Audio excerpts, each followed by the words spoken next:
कौन है यह खाटू श्याम जी 3 वाहन से पूरा महाभारत समाप्त करने का काम संकल्प ले रखा था? कौन? बर्बरीक जी 3 वाहन से सारा युद्ध समाप्त भगवान ने कहा था। यदि इस पीपल के पत्ते पर तुमने 1 वाहन से छेद कर दिया तो मैं मान लूंगा कि तुम 3 वाहन से पूरा महाभारत जीत लोगे या समाप्त कर दोगे। ठीक है।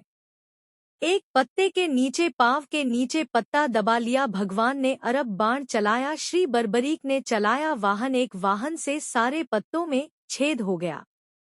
आश्चर्य मानेंगे आप लोग कि हरियाणा में आज भी कुरुक्षेत्र के पास सुबह गांव आज भी है और वह पीपल का पेड़ आज भी है, जिसके आज भी उस पीपल के पत्ते पर आज भी छेद हैं। मतलब जब नया पीपल का नया पट्टा निकलता है उसमें आज भी छेद है। आज भी आप जाकर देख सकते हैं। आज भी यह बात कितनी पुरानी, 5000 साल पुरानी लगभग। भगवान ने तुरंत सिर काट दिया। बर्बरीक जी का हल कर लूंगी।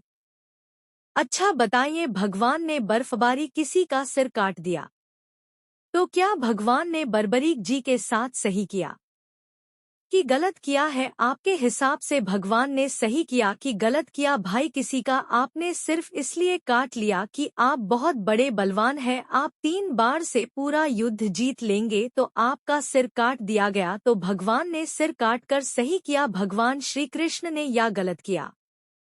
जोर से सही किया। क्या सही था? सही किया। चलो मैं मान गया। मैं अभी अभी कहूंगा कि सही किया, पर सही को सिद्ध करना पड़ेगा। कैसे सही? इस सही सिद्ध करना पड़ेगा। कैसे सिद्ध करेंगे? चलो हम बता दें आपको।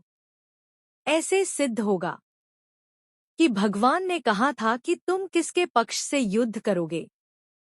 बर्बरीक जी ने कहा जो हारेगा मैं उसके बच्चे से युद्ध करूंगा। तो भगवान को पता था कि कार्यभार अब गौरव हारेंगे तो यह कामों के 25 युद्ध करेगा और काबा के पक्ष में यदि इतना बड़ा योद्धा खड़ा हो जाएगा तो काबा की शक्ति बढ़ जाएगी। और ये वही लोग हैं जो भरी सभा में एक नारी का अपमान करते हैं, कपड़े उतारकर। तो ऐसे दुष्टों की सेना में यह जाकर उनका बल्ला बढ़ाए।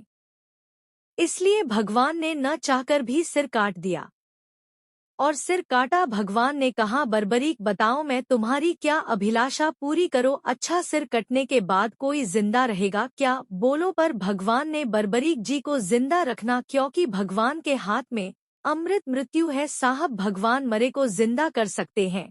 बताइए, भगवान श्री कृष्ण ने किस मरे आदमी को जिंदा किया था? आप वह कौन है जिसको भगवान ने बताओ? हाँ, मैं यह बताऊं मेरी माँ। भगवान श्री कृष्ण ने वो कौन है जिसे मरे हुए को जीवित किया था? चलो भैया बताओ। नहीं, अभिमन्यु को नहीं जिंदा किया गया, उनके पुत्र परीक्षित को। हाँ, ये ठीक है, आपकी बात। गर्मी में रक्षा की थी। एक और ज्वलंत बात। गुरुजी का पुत्र सांदीपनी उज्जैन में रहते थे।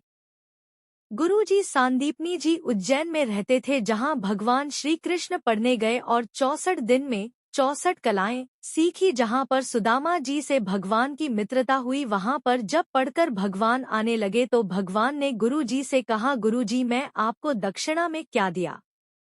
गुरुजी ने कहा कि अपनी माँ से पूछ लो। तो गुरु माता से पहुँचने गए। गुरु माता जी आप बताओ क्या चाहिए? गुरुजी तो कुछ कह नहीं रहे हैं। तो गुरु माता ने कहा, कन्हैया तुम हमें छोड़कर ना जाओ, यही हमारी गुरुदक्षिणा। भगवान ने कहा, माँ मुझे जाना मनी कुछ और मांग लूँ तो फिर एक काम करो, मेरा बेटा था वो मर गया था, कई साल पहले मर गया। उसकी बॉडी भी खत्म हो चुकी थी, हड्डियों का भी पता नहीं था।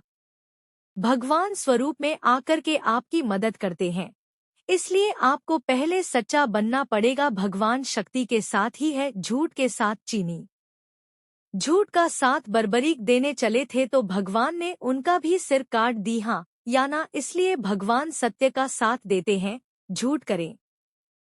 आप सोचेंगे हम झूठा काम करें और भगवान रक्षा करें, इसलिए सच्चे काम करेंगे और आगे बढ़ती रही। तो यह भगवान आनंद के सागर हैं। भगवान का चिंतन करो, भगवान परम आनंद प्रदान करने वाले हैं। संसार में जो सुख है वह क्षणिक है, इसलिए संसार का काम करना चाहिए। काम करते हुए वर्षीय याद रखे रहे के हैं, नाच में आपको कभी। सब बोलो मेरे संग है, इन आज मैं आपको कभी भूली नहीं है, इन आज मैं आपको कभी भूलने सदा भगवान का स्मरण। ऐसे भगवान सच्चित आनंद विश्व की उत्पत्ति पार अनुसंधान करने वाले ऐसे भगवान श्री कृष्ण को, राधा सहित श्री कृष्ण भगवान को हम बारंबार नमस्कार करते हैं। श्री कृष्णा यह